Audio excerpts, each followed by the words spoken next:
Hey everyone, ready to dive deep. This time we're all about Tim Gunn and his golden rules. Tim Gunn.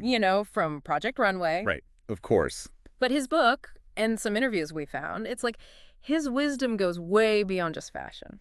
It really does. What strikes me is how he takes these everyday things and makes them into life lessons. Totally. And he's funny about it too. Oh, for sure. Engaging. Okay, so one thing I was thinking about was where'd his make it work thing even come from? Yeah, make it work. Did that start in fashion or what? You'd think, right. But it was actually his classroom, Parsons School of Design. He saw students giving up on whole projects if they hit a snag. Oh, I do that. So he wanted them to be tougher, more resilient. Makes sense. So make it work was about being creative, using what you've got. So it wasn't the runway, it was the classroom. But I can see how that works outside of fashion too, right? Absolutely. Like tough deadline at work, personal stuff. Yeah. That attitude helps. It's empowering, for sure. And Gunn says, going through those tough things, it actually builds your confidence. Oh, interesting. When you do make it work, you kind of see what you're capable of. Right. You're like, I did that. Exactly. So then the next obstacle, you're more ready. He's got this story about a student, Emma. Oh, yeah, I remember that. She almost quit her thesis, whole collection. That was a tough design, huh? But Gunn, he didn't just say, you got this, and leave it there. What'd he do? He helped her break it down step by step, see the problem. Practical. And find a solution, but using stuff she already had. That's so cool. Not magic, just problem solving. And that's what I like about it. It's not just words, it's action. Like on Project Runway, those challenges, limited time, resources, Totally. make it work isn't just a saying. It's like, gotta do it. And it's funny how those limits often make the best designs. Oh, that's true. Necessity is the mother of invention. Right. You push yourself when you have to. Fewer options, more creative thinking. So he's saying limits are good. They make us more creative. That's it. And he connects those Project Runway moments to real life. Okay. Yeah, I see. Like difficult boss, money problems. It's that same mindset. Find solutions, move forward. Exactly. Now, Gunn's got some interesting things to say about the fashion world itself, too, right? Oh, yes. How it can be a little out of touch, maybe? A bit. He tells this story about Anna Wintour, Vogue, Wintour, yeah. being carried down 5 flights of stairs. Wait, what? Carried, physically? Yep. After a show. Didn't want to take the elevator. Little thing, but says a lot. It's so extra, above it all. That fashion bubble. And Gunn, he's amused by it, but What? a little worried, too. All that glam versus how hard people are working behind the scenes. So different. Yeah. And he kind of compares those moments to what he tries to do on Project Runway. How so? The show, it is high fashion, but it's also about hard work, ingenuity. Making the most of what you've got. Right. Different values, more grounded, relatable. And speaking of relatable, his advice on dealing with difficult people. Oh, yeah, he's big on that. Take the high road, he says. Which sometimes I'm like, but shouldn't we call out bad behavior? He gets that, Mm-hmm. but his point is stooping to their level doesn't help you. True. Find a better way to handle it, less drama. Okay, but where's the line? When do you have to fight back? Good question. He says it's about picking your battles. He's got this story, almost choked on meat at dinner with his mom. I remember that one. She just kept talking. Oblivious. Hilarious, but scary. His point is, sometimes you have to address the conflict when it matters. Like your health or safety. Right, so it's a balance. Stay calm, but speak up when you need to. Not a doormat, but strategic. Exactly. And even though he's all about the high road, he does talk about setting boundaries too, especially at work. Yeah, bad work environments. This awful fashion scholarship dinner he did for years. Treated terribly. That's rough. What'd he do? At first he took the high road. Figured he was helping a good cause. Right. It kept happening. Right. So he walked away. Tough decision, because there was backlash. Wow. But he was like, my well-being matters. It takes guts to do that. Walk away from something you believe in because of how they're treating you. It does. And he says, we all got to be assertive, stand up for ourselves, even when it's hard. Boundaries are so important. For any relationship, work, or personal. That's a powerful message. Even Tim Gunn has to deal with this stuff. We all do. And then amidst all that, he's got these stories of incredible kindness, too. Like his godparents visiting his little apartment in New York. Yeah, that one's amazing. They were so touched by it, they gave him a check for $10,000. life-changing money for him back then. And it's so sweet because it wasn't about showing off for them. It was just genuine care. Wanting to help someone they loved. That's what I love about Gunn. He's practical, kind, respectful, all of it. In this crazy fashion world, he stays true to that.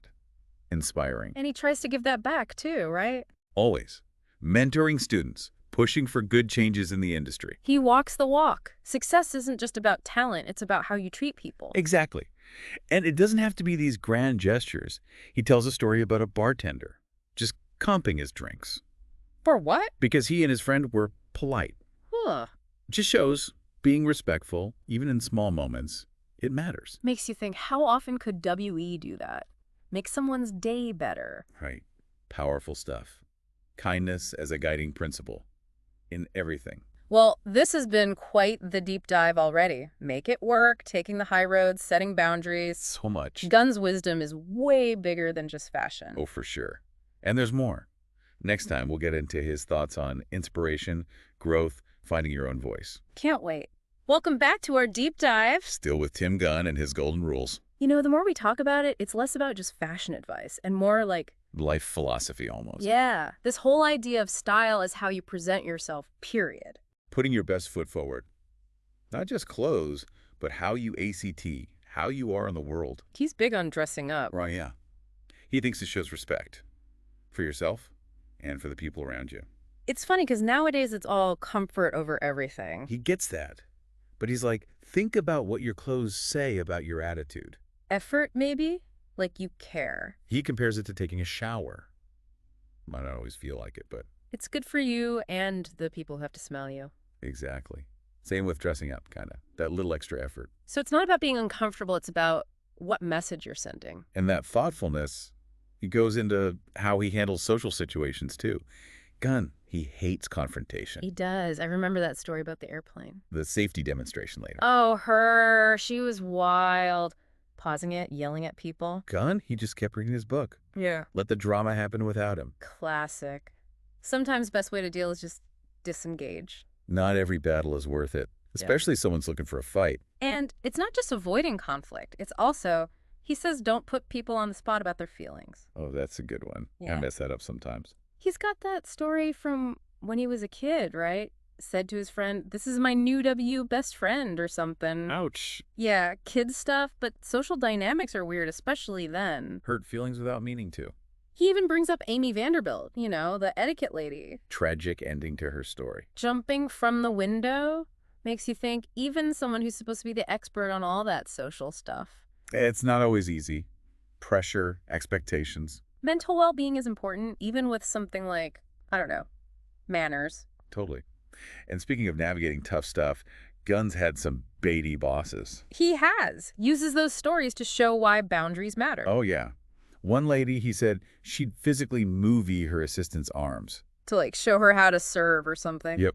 Weird power trip. You do have a right to push back on that stuff. He also talks about the guide to style producer, horrible working conditions, nobody could say anything. Heat or something. And the boss just ignored it. Point is, gotta speak up even if it's someone above you. Otherwise, it just keeps happening. He even called out a boss for saying something racist. Good for him. Not easy to do. Being an ally, losing your voice when you see something wrong. But it's interesting. He also says those power dynamics can flip. How so? Story about Martha Stewart. Offered his assistant some housewarming gifts, you know, from her line. What happened? Assistant flat out said, I wouldn't touch that crap. Oh, my God. Funny, but it shows. Anyone can be on either side of that, you know? Got to be careful how we treat everyone. Respecting boundaries, but also those boundaries go both ways. It's a two-way street. Now, Gunn is very into chivalry. Oh, yeah. Old school manners. Holding doors, all that. He doesn't care what gender you are. Some people get offended by that these days, but... He's like, it's just being nice, making someone's life a little easier. He's got that story, though, where he tried to help an old lady with a door. There she fell. Yeah. Good intentions, but accidents happen. So be mindful, read the room, but don't stop being helpful. It's a balance. Courteous, not pushy. And that balance, it's with stuff like regifting, too. Regifting, oh yeah. Gunn's got strong opinions. Your Port Authority pen story. Gave it to a coworker he didn't even like. As a goodbye gift. And it said, like best wishes from them. So impersonal. Hilarious, though. Regifting is risky. Gotta know the gift, know the person. Gunn, by the way, loves gift cards. Way better than his mom, who'd always give him, like, Bad socks, I remember. wrong sizes and old boxes. Sometimes just be upfront about what you want. Now, switching gears a bit, Gunn's seen the fashion world's obsession with thinness firsthand. Not always healthy. That story about the editorial assistant, right? Perfectly healthy size. But at Condé Nast, she felt huge. Sad how those beauty standards mess with your head. Then he contrasts it with his work on The Biggest Loser, helping people dress their new W bodies after weight loss. Which must be its own challenge, right? But also, amazing to see people feel good about themselves, no matter the size. He noticed men and women dealt with it differently. Oh, how so? Guys, more resistant to new styles, even after losing weight. Baggy clothes, hiding. Society tells them they can't be fashionable or something. Gunn's all about experiment, find what you feel good in. Express yourself. Clothing is a tool for that. Not just clothes, though, right? It's your whole presentation. Posture, grooming. He's got strong feelings about those 80s puffy bangs. No one looked good in those. Exactly. Little details matter. But also, be authentic. Don't lose yourself trying to look perfect. He even tells a story about Martha Stewart. Criticized him for drinking Diet Coke on her set. No way. He was like, whatever, I like it. Gotta stay true to yourself sometimes. Speaking of staying true, dress codes, what a minefield. Oh, don't get him started. Festive formal, Hollywood chic. What does that even mean? He says, if in doubt, ask the host. Better to be clear. He's got rules about black tie during the day, too. It's like a whole thing. Morning coats, not tuxedos. But who even owns a morning coat? Some rules are just outdated. Black at a wedding. What's his take? Can be done well, but generally avoided. White, on the other hand. Bride's territory. He tells a story about one of the Sykes sisters' high-fashion family. Wore black to her twins' wedding. Scandal. People thought it was her own wedding dress dyed black. Sibling rivalry to the max. Even in high fashion, family drama is juicy. Now let's talk shopping. Gunn's philosophy is, you don't need a ton of money to look good. He shops off the rack, gets stuff tailored. Smart. He's got this story. Shopping with these rich ladies couldn't find anything. At Bergdorf Goodman, no less. They'd find a black top, a party dress. Money doesn't equal style. It's about knowing what works for you. He's got tips, though. Surgical strike shopping. In, get what you need, get out. Do your research first. Look at shows, browse online. Try stuff on, you never know. He also noticed after the recession hit, even fancy stores got nicer. Real? Champagne for shoppers, going all out with service. Tough times, gotta keep the customers happy. But less inventory, too. Harder to find things, even if you could spend a fortune. Scarcity affects everyone, so shopping. Be mindful, be strategic, be you. Great advice. And next time we'll tie this all together. How kindness, generosity. It all connects back to Gunn's main philosophy. Stay tuned. Welcome back to the Deep Dive. We've been talking all about Tim Gunn's golden rules. And you know, one thing that really stands out is how much he focuses on kindness. Especially for a world that's like known for being kind of ruthless. Totally. Yeah. Fashion can be tough. Yeah. But he's been in it forever, seen it all, and Still believes in being a good person. it's refreshing. That story about his godparents giving him that check for $10,000. After seeing his tiny apartment, I know, so heartwarming. We just wanted to help him. No bragging, just pure generosity. And Gunn, he tries to do the same for others, right? Always mentoring, supporting people, using his, fame? To push for good things in the industry. Like more realistic body standards, more inclusivity. We can all do that in our own ways, use our voices. Absolutely. And sometimes the kindness comes back to you unexpectedly. Gunn tells that story, the bartender. Who just gave him free drinks. Yep. Because he and his friend were polite. It's like, little things do matter. Respect goes a long way. So easy to forget that in our busy lives.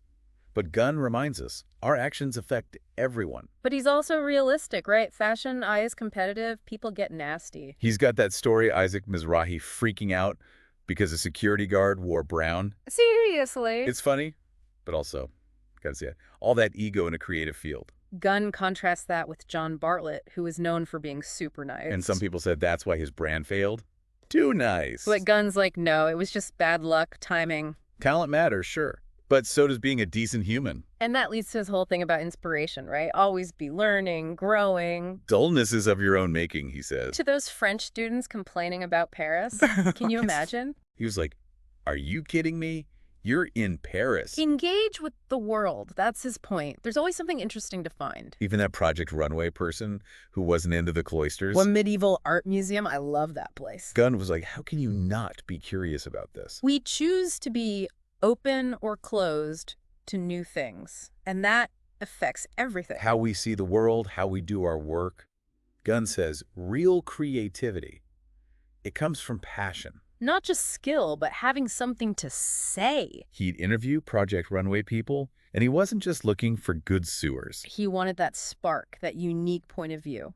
Get this, he actually thinks limitations can help creativity. Really? That's counterintuitive. He says, on Project Runway, the best designs often came from those tough challenges. With weird materials, time limits? Makes you think outside the box. Be more resourceful. Turn the problem into the solution. Yeah. I like that. Applies to anything, not just fashion. And speaking of help, mentorship. Gunn's big on that. Had a lot of mentors himself, so he knows how important it is. We don't have to do everything alone. Learn from people who've been there. And then be that person for someone else see. Pay it forward. A cycle of support. So Gunn's philosophy in a nutshell. Work hard, be kind, be yourself, keep learning. Sounds simple, but it's deep, right? Life advice from the fashion world. And as we wrap up our deep dive on Tim Gunn, What better way than with his most famous phrase? make it work. We can overcome anything if we get creative, stay positive. Believe in ourselves, find solutions. That's the Gunn way. So go out there, be kind, be curious, be resourceful. And make it work. Thanks for joining us on the deep dive. Until next time, keep learning and keep making it work.